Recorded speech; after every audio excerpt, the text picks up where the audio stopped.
Hello everyone and welcome to my channel Clark Time Media.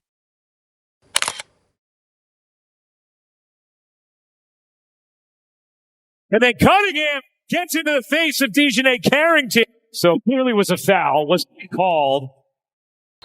Men should not play sports against women. I'm not going to get into all the bullshit that's going on out here in the world today. If anybody thinks that, I think they're stupid. I'm not. August 8th, 2026. And just 3 minutes into the first quarter, DiJonai Carrington chased down Cunningham on a breakaway layup, slamming her whole left arm over Cunningham's face and neck. Cunningham was unable to stop her fall when she flew to the ground. She fell hard to the ground. Charles Barkley, a Hall of Famer and the most brutally honest person on sports television, has had enough of the basketball world's explosion. He has zero tolerance for cheap shots masquerading as professional basketball. If you appreciate this content, consider giving this video a like and subscribing to the channel. Believe it or not, more than 85% of viewers haven't subscribed yet. It's free and only takes a second, but it means the world to us. So, did you subscribe already? Great. Thank you so much for your support. Now back to the video. Yeah, I mean, look, it was a hard foul. I don't think that DiJonai intentionally came out to get her across the neck like she did, but it did happen, and I thought it was the right call. But, you know, one of the things about Nay is that she's going to play her butt off, man. She's going to compete. Nobody's going to go walking in for a layup. And so I don't oppose the hard foul, but I also don't think that she intentionally went for the neck. Since this is what took place after that. 8 minutes following the infraction, Cunningham's teammates were dragging her away from Carrington for 8 minutes while she was still on the ground being examined. DiJonai Carrington wrote about white privilege at the Indiana Fever. DiJonai Carrington is such an unserious person because what do you mean you commit a flagrant 2 and then you go to Threads and play the victim? Now trying to prevent the layup, but that is just a hard hit. That's definitely going to be upgraded, I think, to a flagrant 2, Ryan. I think that is going to be a flagrant 2. There is wind up, there is follow through, there's potential for injury. Like, that was such a clear flagrant 2. Like, clearly she almost took Sophie's head off. And I don't even like Sophie, and she got me on this internet defending Sophie. Like, but that was a clear flagrant 2. Like, there is no question about it. So the fact that she went to Threads, and anybody called this, like, everybody knew she was about to go to Threads as soon as she got ejected from the game. And then the fact that she tagged the Indiana Fever, what does the Fever got to do with it? The refs are who threw you out the game. It has nothing to do with the Fever.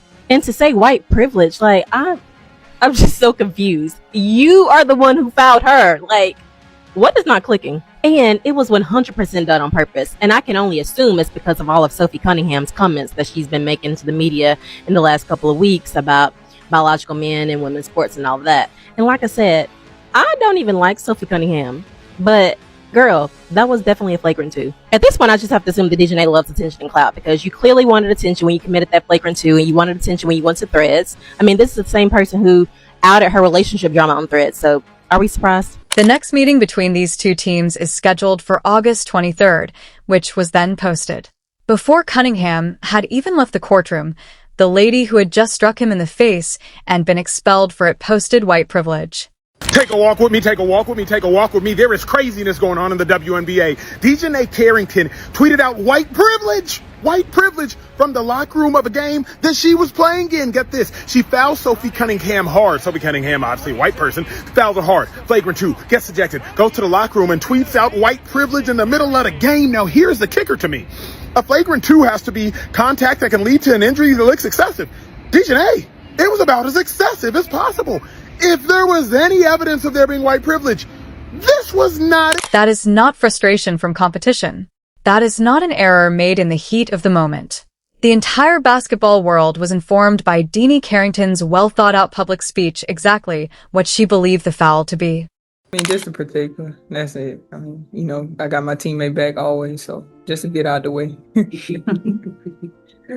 Gotta ask about her response. She went in and she got on social and said white privilege after her getting Who did this? DiJonai did.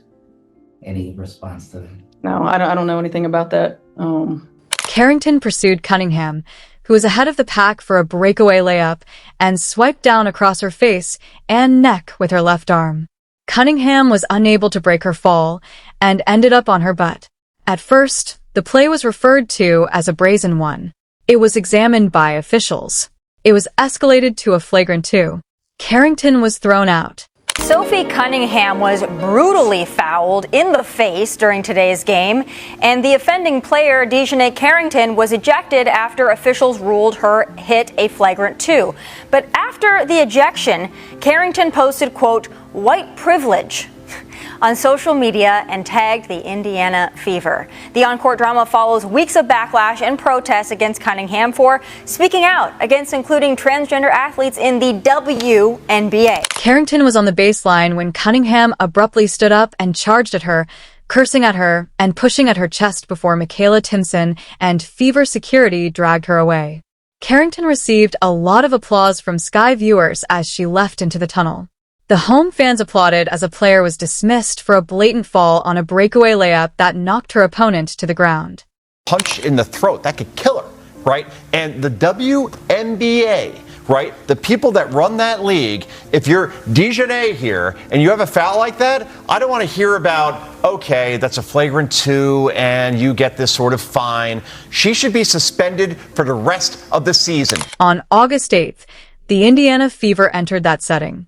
Cunningham had to play in that venue within a week of becoming a political target due to her transgender remarks.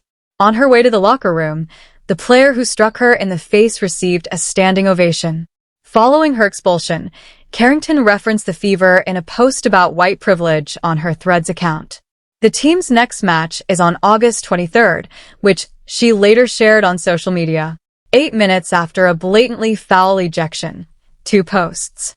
Because this isn't, as you said, Tommy, a whoops. This is intentional. This was targeting Sophie Cunningham, and I don't care if the player is white or black. It does not matter. When you do this to somebody, this is horrible for the league. Obviously, this was done because Sophie Cunningham stood up for women, saying that men shouldn't play against women in sports because there is obviously a chromosome advantage, just like you see with steroids, a chemical advantage. A date and white privilege.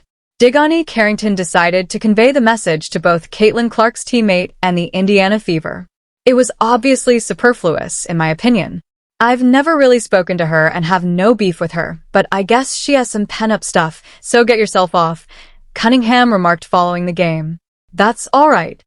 Hey, the WNBA is the gift that keeps on giving. The latest is a clothesline foul on Sophie Cunningham by DiJonai Carrington, the woman that went on an incredibly racist rant against cab driver and, of course, knocked the hell out of Caitlin Clark from behind her rookie year. But that's okay. I'm not mad at that kind of basketball. That's all good. But the problem is after. It was white privilege. Remove your belongings. 3 words. No drama, no victimization, and no panic. Everyone is welcome at her table, according to the same Sophie Cunningham, who stated she wants to protect young girls participating in sports and who said she offers love. Sophie Cunningham hit the floor without being able to break her fall after taking a blatantly offensive arm across her face and neck. She then got up and addressed Carrington head-on, observed her being expelled. I saw her post about white privilege. After 8 minutes, I said, "Get your stuff off." That's all right. I just want you to think logically and please comment on this. White girl goes to the basket. African-American woman knocks her on her ass, clothesliner, knocks her down, upgraded to a flagrant 2. Black girl kicked out, and it's all because of white privilege. Let me know what you think. I think it's typical WNBA stupidity, and I love it. Cunningham stated that the ejection is unrelated to race in response to Carrington's discussion. It has nothing to do with race. It has nothing to do with race, according to the woman who just took the foul. Despite this, Carrington posted about white privilege. The objection was applauded by the audience. On August 8th, 2026, this is the WNBA. This is why this is a far bigger issue than a single egregious foul. I am so fucking sick of the Indiana Fever and Sophie Cunningham. I really, really mean it. And I really have been trying to just keep my mouth shut because the rabid-ass, racist-ass fan base makes it insufferable to actually talk about basketball with people, one, who know the game, who used to play the game, and understand sometimes things just happen in the game. DiJonai got ejected in the first quarter in the Chicago Sky versus Indiana Fever. Sophie Cunningham went up for a layup. DiJonai went to block it, right? Flying in the air. When she went to smack, she missed the ball, hit Sophie's head. I have not played basketball since junior high. That happened to me before. But where I'm at now with it is, one, everything Sophie Cunningham does in the game is for social media. Everything she does in that game is for social media's response, no matter what. Why? Because she's a mid-ass player in the fucking league. And yes, I am a person who has not played basketball since junior high, but I can say she is a mid player in the league. Look at her stats, who understands that where her opportunity is being a social media meme, clip, soundbite. And she will do that by any means, because at this point, that's making her off-court money. What irritates me is, one, DiJonai getting the flagrant 2. I don't think that it should have been a flagrant 2, because the intent to hurt, I don't think that there was an intent to hurt. When you go up to block the ball, especially in a layup, sometimes that shit happens. However, what I'm going to talk about is the aftermath. Sophie getting up and getting in DiJonai's face, and you physically see DiJonai say, stop, stop, stop. With the public, the people who support Sophie Cunningham and the Fever, resulting in such blatant racism, in such social media attacks on any team, any player that is opposing the Fever, Sophie, Caitlin Clark, and especially being black, it results in such racism. Not only now are the players like, hey, I know if I'm going up against the Fever, and especially Sophie, Caitlin, I will take Lexi Hull out of this. Last season, we was getting close, Lexi. We was getting really close. I'll take her out of this equation now. But especially those two, the black players understand that if anything happens, even though it may be things that happen during the game, shit that is so normal to happen during the game, they know that they have racist attacks waiting on them online. Or hell, even in... Caitlin Clark and DiJonai Carrington have recorded history. During a game in 2024, Carrington jabbed Clark in the eye. The play went viral right away. It was seen by every Clark fan in the nation. In real time, no flagrant foul was called. Carrington was not punished or fined in any way that was made public after the matter was evaluated. In 2026, after being expelled for poking Clark in the eye in 2024, the same player brought her entire arm down over Cunningham's face. 8 minutes later, she posted white privilege. DiJonai? Yeah. Did you, when you went and kind of swatted at Caitlin, did you intend to hit her in the eye? And if so, could you just, or if not, either way, could you talk about what happened on that play? I don't even know why I would intend to hit anybody in the eye. That doesn't even make sense to me. But no, I didn't. I didn't know I hit her, actually. I was trying to make a play on the ball, and I guess I followed through and I hit her. So obviously it's never intentional. That's not even like the type of player that I am. So yeah. Did you and Marina kind of laugh about it afterwards? It looked like there was later on in the game they caught you guys laughing about it. No, I just told you I didn't even know I hit her. So I can't laugh about something I didn't know happened. With the increase. Fans of Clark saw the connection right away. In 2024, she jabbed Clark in the eye without any significant repercussions.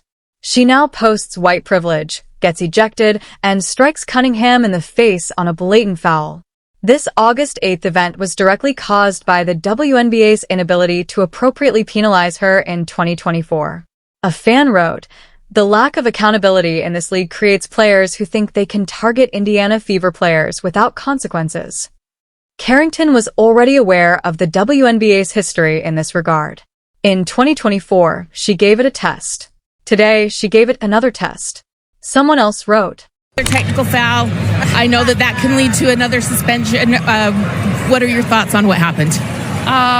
She said I ran into her. I've already watched it on the tape, so we'll let the league decide, but it wasn't intentional or anything. So I'm hoping it's getting rescinded, Holly. I'll see and you nothing was said. Nothing was said. I'll see you on Tuesday. Okay, you heard it here first. Throughout his post-playing career, Charles Barkley has said things that the more comfortable voices will not. Before the word was broadcast on television by the media, he described Clark's treatment as horrible. "She deserves all the attention she receives," he remarked. After considering the vote controversy, he declared that the WNBA was solely responsible for the disgrace. I'm never going to think it's all right for men to play sports against women.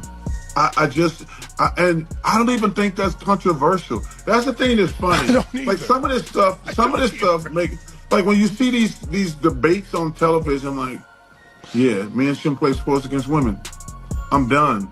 I don't want to hear you try to explain it to me. No, I don't want to hear it. I'm not going to argue with you. Men shouldn't play sports against women. I'm done. There's a lot of we can argue over. That ain't. You women out there, y'all petty, man. Hey, LeBron, you're 100% right on these girls hating on Caitlin Clark. And on August 8, 2026, he is staring at a player who, 8 minutes after being disqualified for bringing her arm over Cunningham's face after a breakaway layup, blogged about white privilege on social media. Furthermore, Charles Barkley's conclusion is identical to that of any astute basketball watcher. This basketball isn't competitive. This isn't toughness. This is not a physically demanding game. This player got the proper call once, poked Clark in the eye in 2024, swung at Cunningham's face in 2026, and made it political before Cunningham had left the court.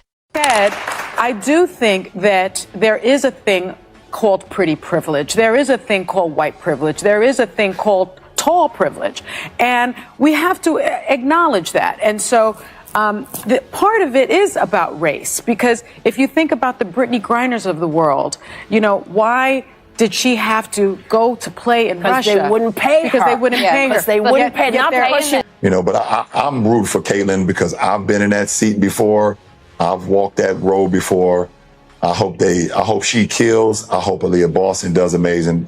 And we have grown-ass men and women out here doing whatever they can to try to make sure that does not happen. That is the weirdest thing in the world, but it is what it is. And I'm glad that Caitlin has a great head on her shoulder. Stephanie White, the Fever coach, stated that she thought Carrington had hit Cunningham on purpose, but she also made it plain that she thought it was a harsh foul. Nye will play her butt off, which is one of her traits. She intends to compete. Post-game remarks were made by White, who coached Carrington in Connecticut from 2023 to 2024. White interpreted Carrington as generously as possible. Carrington posted white privilege and marked August 23rd on the calendar in response to a coach who gave her the benefit of the doubt. 90-86, the Indiana Fever prevailed. DG Carrington's white privilege post 8 minutes after a blatant foul ejection is the most revealing moment of the entire 2026 WNBA season, despite everything, including Carrington's arm across Cunningham's face in the first quarter, the hostile crowd applauding the ejection, and the post going viral before the game ended. And does it demonstrate that the league is no longer able to overlook the targeting of Indiana Fever players, which has evolved from competitive basketball? Post it in the comments.